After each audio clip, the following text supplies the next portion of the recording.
Welcome back, everybody. Today I got a special treat for you. I got the 1969 baseball complete set from Topps. 1969 was a year of change in America, but also in Major League Baseball, as we went from just a league division, 2 leagues, to actually having a divisional system, which allowed us to have 4 playoff teams for the very first time. So let's kind of walk you through the set, and we'll kind of talk you through the season and some of the highlights of the season, also some of the highlights of the cards that actually are in this set as well. All right, we're going to start with opening up. So 1969 Topps. This was the biggest set to date by Topps. It was, I believe, let me look it up real quick. I think it was 664 cards, if I remember off the top of my head, over the course of several series. In this one, there is really no super scarce high series cards, even though the high series was done in a little lower quantities, but not nearly to the extent of, like, for example, 1966 or 1967 Topps. And there is one significant high series card in there, but it's also fairly affordable. And it's a rookie card of a Hall of Famer. So let me kind of walk through here, and I'll kind of highlight some of the things as we go through it, and just talk a little bit about 1969 and the 1969 baseball season. All right, so you can see that the set begins with the league leader cards. And as I mentioned before, going over sets before, just a great way to be able to get inexpensive Hall of Fame cards and have multiple Hall of Famers featured on the same card. Starting just even with Carl Yastrzemski right at the top, on the same card with Tony Oliva. And you can see several examples as you go through, like the set here, where you're going to see multiple Hall of Famers on the same card. Like, for example, here we have 3, Willie McCovey, Ron Santo, Billy Williams. And we have some where I think we even may have there might be even 4 kind of tucked in there on one card as we go through it. These are going to be the league leaders from the 1968 baseball season. There are some big names on there as you kind of go through there, but kind of absent from some of these are like Willie Mays, Hank Aaron, as they were kind of getting near the end of their careers and weren't necessarily producing at the same levels that they did previous to that. Although Aaron, you will see, kind of stick around into the next few years of the 1970s, as well as like Roberto Clemente. All right, one of the names that's kind of absent from league leader cards by this point is Mickey Mantle. And this set's pretty significant because it's the last card for Mickey Mantle from the vintage era, even though he did not play the 1969 baseball season. One of the first things you'll kind of notice as we go through this set that stands out from other vintage sets is you have expansion teams. We had 4 expansion teams during this period of time. We had the Kansas City Royals, the San Diego Padres, the Montreal Expos, and the Seattle Pilots. Of that, just 2 of the teams still remain, as the Expos relocated to Washington, became the Nationals, and the Pilots relocated pretty quickly to Milwaukee and became the Brewers. But this is where they started. That was part of the reason they moved to the divisional era. So as I've done in previous versions, I'll kind of point out some of the Hall of Famers, and I'll talk just a little about some of the variations of cards you might be able to find as you go through this. This is not a master set, meaning I don't have all of the air variations. I think we have Ernie Banks here on the top of the first page. What I like about the 1969 Topps cards is they can show wear, but you don't see it very well because of the white borders. So even though some of these cards may be a little worn on the sides, it doesn't show as much as like 1971, for example. It's a very simple image, pretty much a full color photo with a little logo in the side with their name, their position, and then obviously the team name at the bottom. Some of the variations you'll find for 1969 Topps are sometimes you'll see the same player picture with 2 different teams. That's one where you may have had that updated in a later release, but you had the previous release with them with their previous team. One of them is going to be more rare than the other. I just have a couple of those, and I think I included them in the base set and kept their updated cards in the back. I just got those as I was completing the set, and I didn't necessarily target them in particular. Sometimes these colors can be different here. For example, the Mickey Mantle is the biggest air here. And we'll show the kind of the difference of that card when we get to it. Although I don't have the air version, but I'll kind of talk about what that looks like. And then sometimes, I think actually that's the extent of like the airs you might find or the variations that you find in the set now that I think about it. All right. Walt Alston, Hall of Fame manager for the Los Angeles Dodgers. The rookie cards are very similar to the rookie cards throughout the era, where they have 2 players listed on them. There's one rookie card in the set where it's a standalone player that's a Hall of Famer, and we'll point that one out. It's a pretty big one as we get to it. Player that became pretty famous in the 70s and the early part of the 80s. On this page, we also have Joe Morgan, still with the Houston Astros by this point.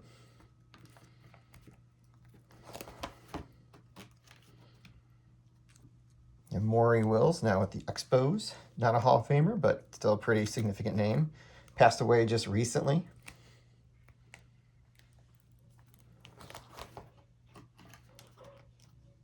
Roberto Clemente, right there in the middle, card number 50, if I'm not mistaken.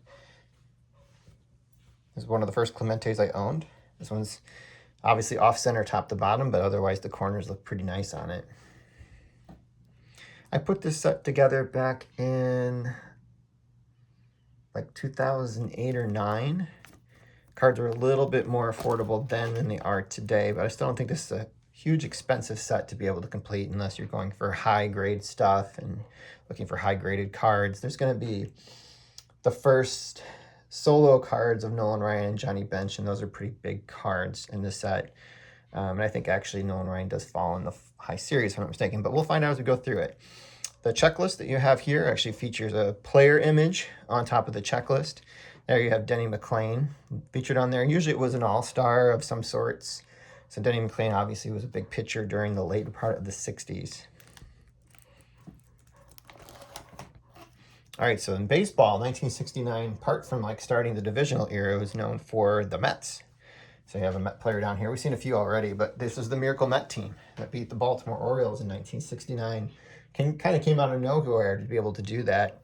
Locally, it's also kind of known here in the Chicagoland area as the year the Cubs fell apart, even though the Mets really did just kind of blow them away. So it may have been, even if the Cubs had played a good season and didn't fall apart at the end, the Mets may still have caught them because they got super hot. But, you know, being in this era, it was kind of known, or in this area, it's kind of known as the year the Cubs fell apart, as opposed to the year that the Mets were going to catch them no matter what happened. So I guess it really just depends on what fandom you're with. And this was also the era where the bleacher bums really began to happen in the Chicago Cubs lore, became really popular during this time period. The MVPs for the season were Harmon Killebrew and Willie McCovey.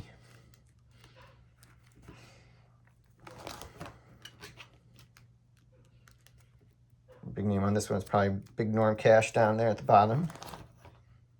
We have a Pilot's card. Most of the Pilot cards for the earlier series are going to have airbrushed images. You'll see towards the end, I think some of the cards will have them in their actual uniforms. But this was a brand new team at the time, as well as the other teams too. So you really don't see like some of the uniforms for those players until the very, very end of the set. Got Lou Brock down here. I guess this is a card that's notoriously off-center. From what I've heard, because it was on the edge of a printing sheet. Jerry Koosman, the other half of the big Nolan Ryan rookie card. Got Al Oliver's rookie card here at the top. I know some people think he should be considered at some point for the Hall of Fame. Right in the middle here, got Johnny Bench. It's probably my favorite Johnny Bench card here in this image.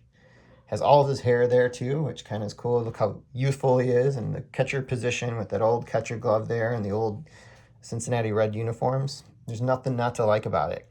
I think this is right before some of the big colorful uniforms of the 1970s became in vogue. I think you start seeing some of those in the very next set in 1970.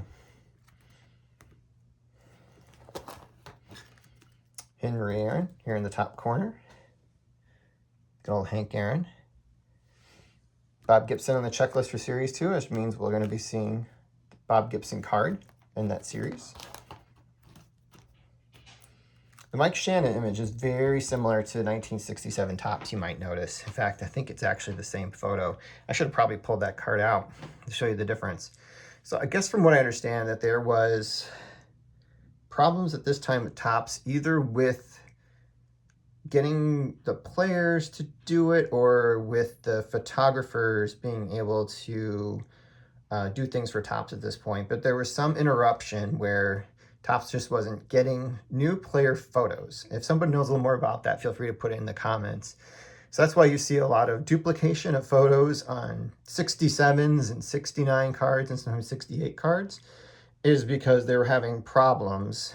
Maybe it was compensation issue. I can't remember. It may have been a compensation issue where the players may have wanted more money to be able to use their likeness on cards. There was something like that. So if you have some comments on there, I'd be happy to see it because I've actually forgotten the story. But that's the story behind why you see a lot of similarities in the photographs used between 67, 68, and 69 tops. In fact, a 69 looks a lot like 67 tops, in my opinion. We didn't talk about the backs of the cards yet. The backs of the cards have this interesting sort of peach color to them, maybe even pink when you see ones that haven't aged as much. I think it's one of the least attractive backs of the cards during this time period.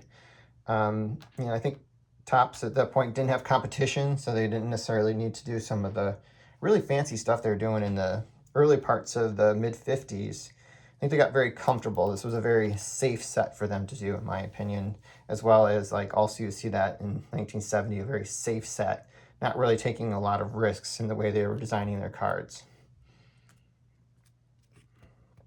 Pete Rose up here in the corner. And Aaron's brother Tommy. Carl Yastrzemski down here in the corner. And you'll see a lot of cards during this era that are miscut off center. It's not uncommon. That's why I think finding high-grade cards during this time period is why they're so much more difficult, why they're so much more expensive. It's not just the wear and tear on the corners and the edges. It's because a lot of the cards were miscut and kind of got into packages that way. And that was just the way that it was back then.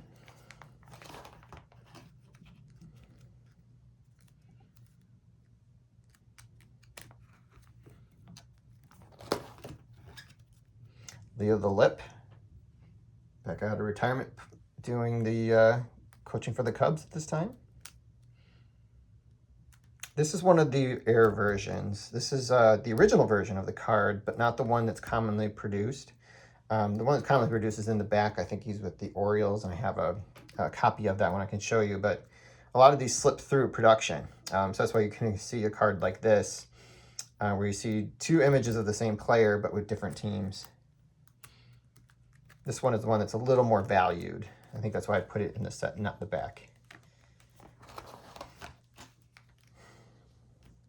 All right, I'm going to turn the page here. You can see the first highlight card of the World Series. They kind of looked like newspaper images at that time. That's what they decided to do with the 1969 set. I think they actually look kind of cool, whereas some of the other highlight cards from this era leave a little bit to be desired, but these I think look pretty cool.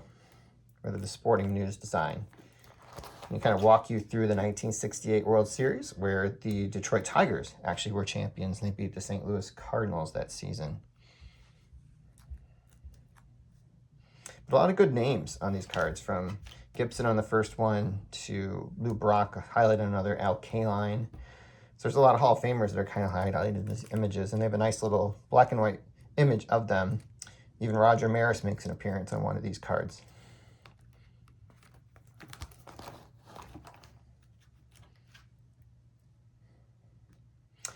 Remember, like 69 was also the year we put a man on the moon. Which is also kind of interesting piece of history that kind of fits in this era. Jim Bunning here in the corner. I think it's his only card that appears maybe with the Pirates. Although I think maybe 68 was also a year he was on a Pirate card. Not really the team I remember him for. I remember him as a Tiger and a Philly. That seemed the teams I tend to remember him on.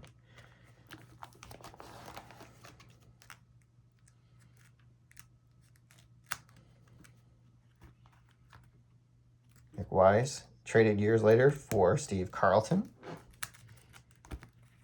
You know which team got the better end of that deal. Now we got Willie Mays up here in the corner to say, hey, kid.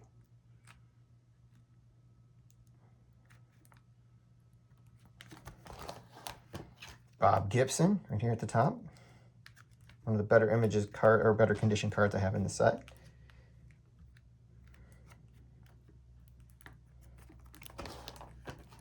Don Clendon. This is actually also one of the Air versions. This is the one that's a little more difficult to get. And I have a copy of the more common one that's in the back too.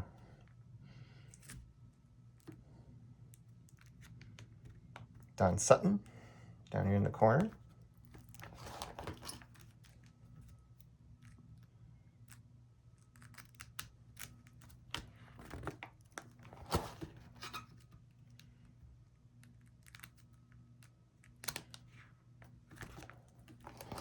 We actually have some Hall of Fame manager rookie cards in this set. One of them being Bobby Cox up here in the corner. This is actually a player era card for him. The only one actually from the vintage era. Obviously became a Hall of Fame manager later on in his career, mostly noted for the Atlanta Braves. Jim Hunter's also, Catfish Hunter's also on the top here before he started growing out his beard and his mustache. The Hawk Harrelson's down here, Hall of Fame broadcaster from the White Sox.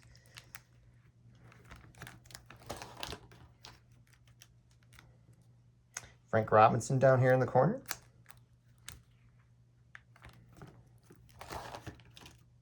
Steve Carlton, as I mentioned earlier, up here in the corner. I think I have this card from when I was a kid. I got it at a card shop probably when I was like 8, 9 years old. It happens to be in my set now. The big Hall of Fame rookie in this set is Reggie Jackson down here in the bottom. Mine's been loved. The corners are far from perfect and the centering top to bottom is off.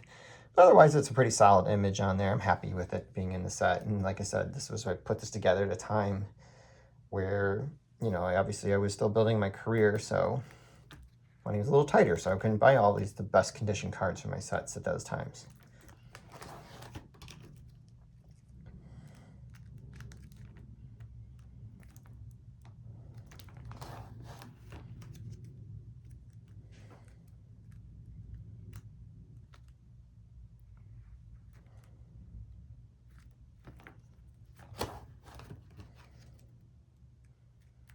The old Doc Ellis down here in the corner. It's been a while since I looked at these cards, probably over a few years. Every now and then I like to pull out the binder, look at the set that I put together. Just look at some of the images. I'm not as familiar with some of the images as I am with other sets, just because I put it together so long ago and I just kind of put it aside. Like this Jim Cott image. If you asked me what a 69 Topps Jim Cott looked like, I would not have been able to describe it until today because I've forgotten what it looks like. Tony Perez down here in the corner is another one.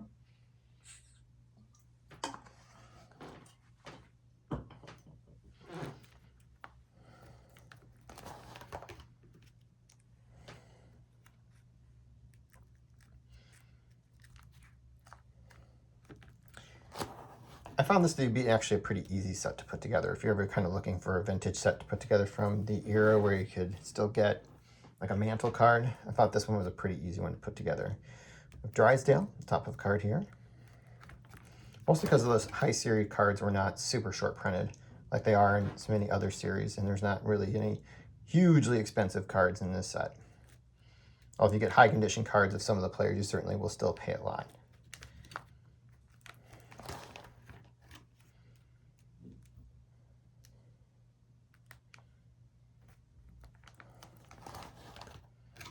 Bill Mazeroski was still kicking around by this point. Top there, hero for the 1960 World Series. Rookie card in 57 Topps.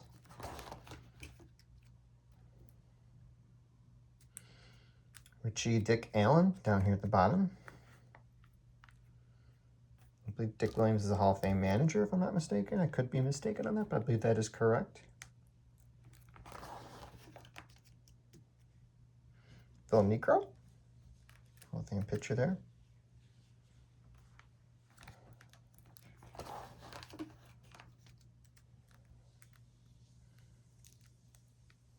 I always think this is kind of an interesting picture.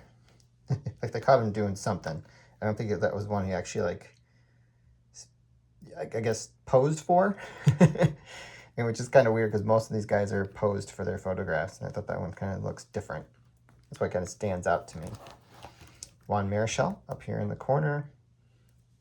One of the MVPs from the season. Harmon Killebrew down here.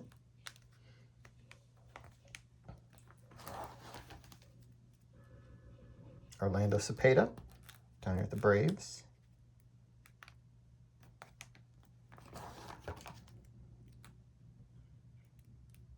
Another Lou Piniella card, or it looks like it's his rookie card, but it's not. He's featured several times on these multiple player cards throughout the 60s. His rookie's going to be much further back. I believe it's 1964, if I'm not mistaken.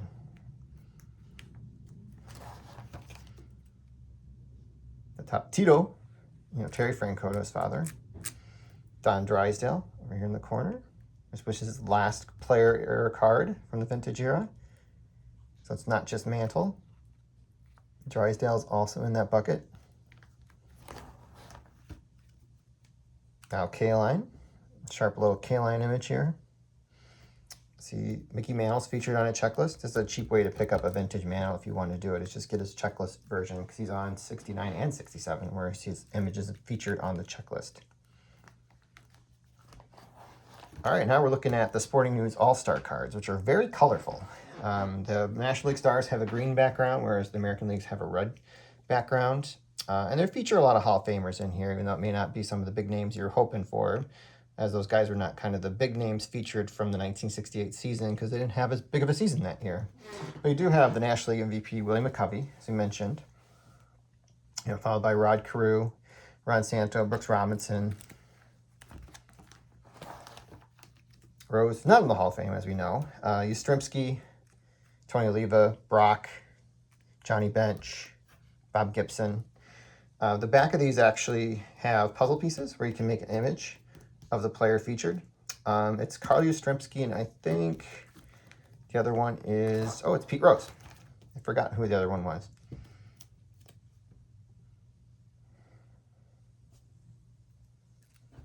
Here he is, Willie McCovey, down here at the bottom.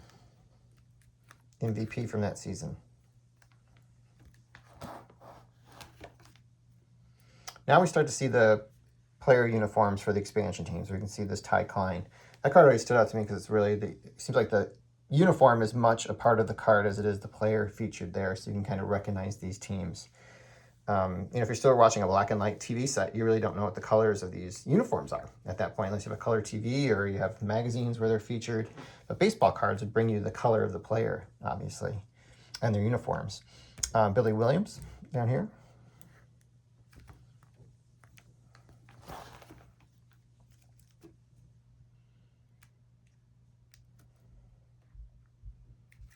Padres, start seeing their uniform.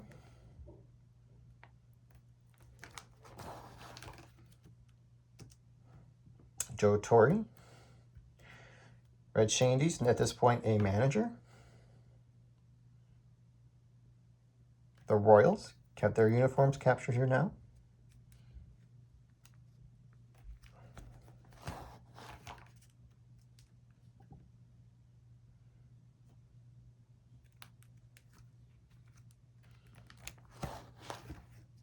Tom Seaver up here in the corner.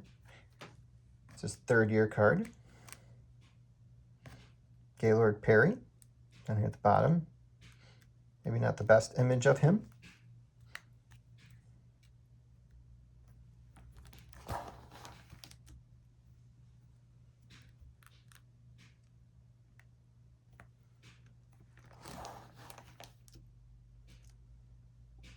And here he is, Mickey Mantle.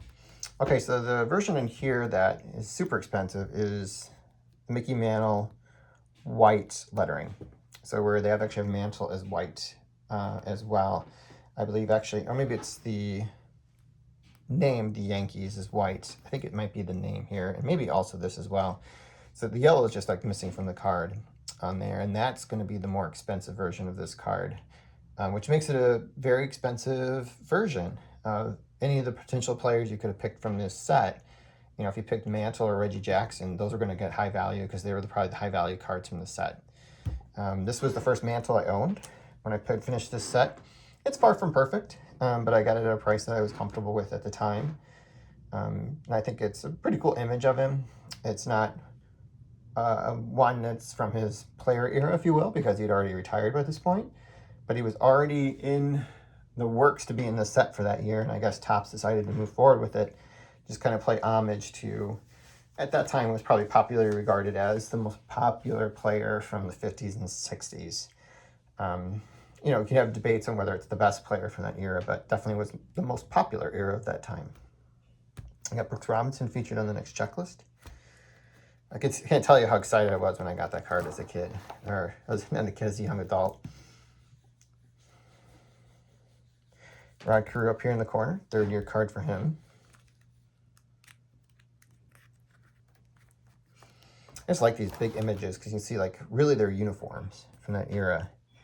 Earl Weaver is the other Hall of Fame manager rookie card in here. the first Earl Weaver card.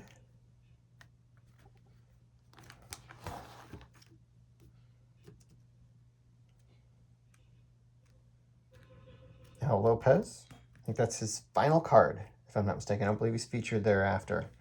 He was the Hall of Fame manager for the Indians and White Sox and was a player before then during the parts of the late 20s and 30s.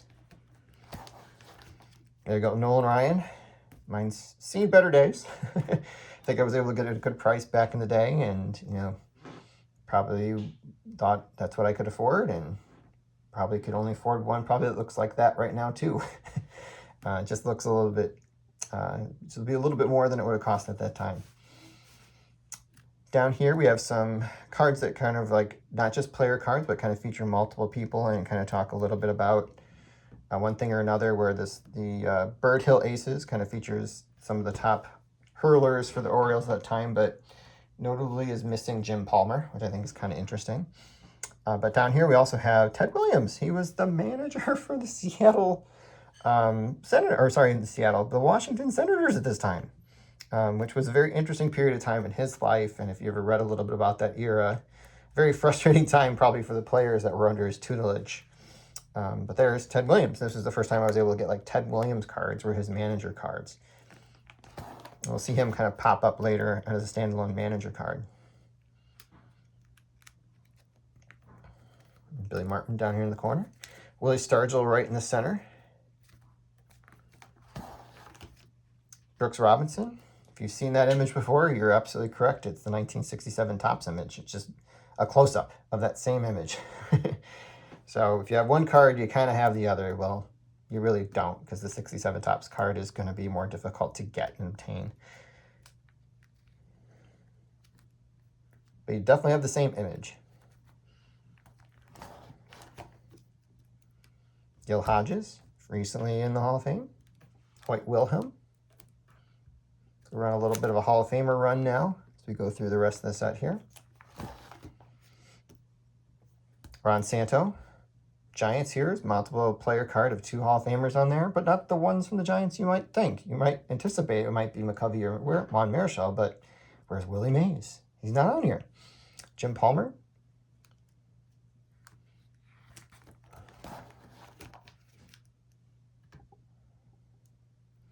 Here we're going to see Tony Oliva featured in this final series.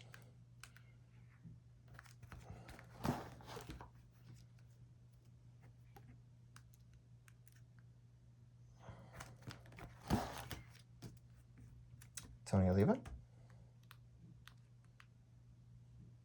And here's one of the other rookie cards from the era that's a Hall of Famer. There's only 2. This is the second one where it's got Raleigh Fingers up here in the corner, featured with 2 other players.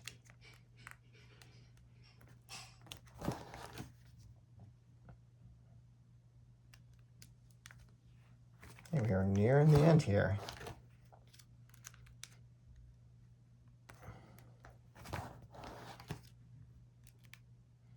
Barry's father, Bobby, down here in the corner. Now we can see the Seattle Pilots jerseys. Now they're starting to pop up. They really weren't, I think, featured until the 7th series. So I don't think they really had them available until the spring. They were a real late addition for the expansion clubs, whereas the other 3 were kind of had a little bit more lead time. Fergie Jenkins up here in the corner.